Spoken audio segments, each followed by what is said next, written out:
আমি ইমোশনাল ছেলে এমনিও আছি, বাট আপাতত ঠিক আছি। মানে সেটা তো শেষ দিন, যেদিনকে বেরোবো মনে হচ্ছে তখনই একটু ফিল করতে পারবো।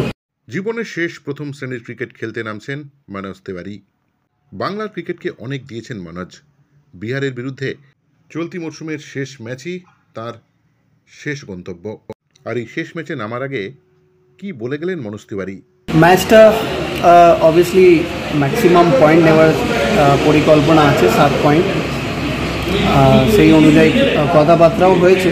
আমাদের সিজনটা ভালো যায়নি, কিন্তু শেষটা আমরা ভালো করতে চাই, এটা আলোচনা হয়েছে।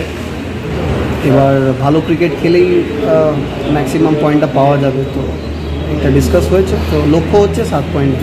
তুমি কি ইমোশনাল?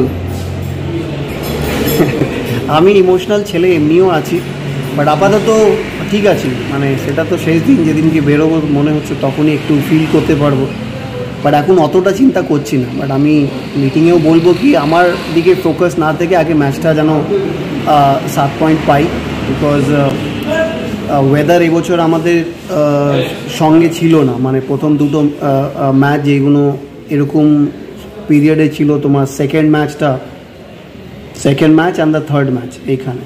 তো এই পিরিয়ডে দুটো ম্যাচ ওয়েদারের জন্যে কমপ্লিট হয়নি। যদি পয়েন্ট পেতাম তাহলে আমরা একটা আলাদা সিনারিওতে থাকতাম। But at the end of the day এখন পরিস্থিতি এরকম কি আমাদেরকে ম্যাচ জিততেই হবে। স্বাভাবিক, এখন অতটা মাথায় থটস আনিনি আমার, ওই জন্যে অতটা ইমোশনাল এই মুহূর্তে নেই। বাট দেখা যাক how the days goes by. Akash আপাতত নেই। মুকেশকে ইন্ডিয়া টিম থেকে রিলিজ করে দেওয়া হয়েছে, এই রঞ্জি ম্যাচটা খেলার জন্যই রিলিজ করা হয়েছে। তাহলে ভালোই, মানে ইটস অফিসিয়াল। তাহলে ভালো, আমাদের বোলিং স্ট্রেংথ বাড়বে। কেননা টেস্ট প্লেয়ার বেশি আমাদের টিমে যোগ দেবে, তো ডেফিনেটলি একটা বাড়তি পাউন্ড।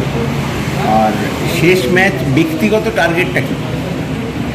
ব্যক্তিগত কোনো টার্গেট আমি রাখিনি, টু বি অনেস্ট। আমি এই যে কটা ইনিংস পাবো আমি এনজয় করে খেলার চেষ্টা করব। যেভাবে শুরু করেছিলাম সেভাবেই খেলতে চাই। মানে স্টার্টিংয়ে তো এগ্রেসিভ মোডেই শুরু করা হয়েছিল, but over a period of time অনেক মেলো ডাউন হয়ে গেছিলাম।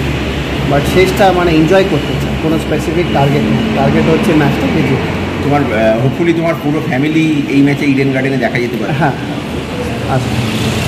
আর তুমি কি মানে পার্সোনালি কাউকে ইনভাইট করছো এই ম্যাচটা? মানে যেহেতু কেরিয়ারের শেষ ম্যাচ, একটা লং কেরিয়ার, এত দিনের।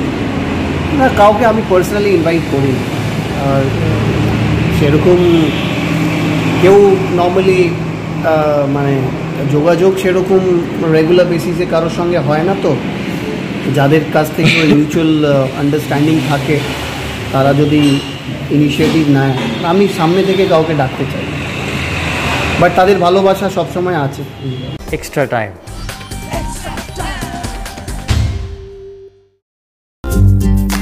লেটেস্ট নিউজ আর এক্সক্লুসিভ ভিডিওর সঙ্গে আপডেট থাকতে এখনই সাবস্ক্রাইব করুন আমাদের ইউটিউব চ্যানেল। বেল আইকনে ক্লিক করতে ভুলবেন না যেন।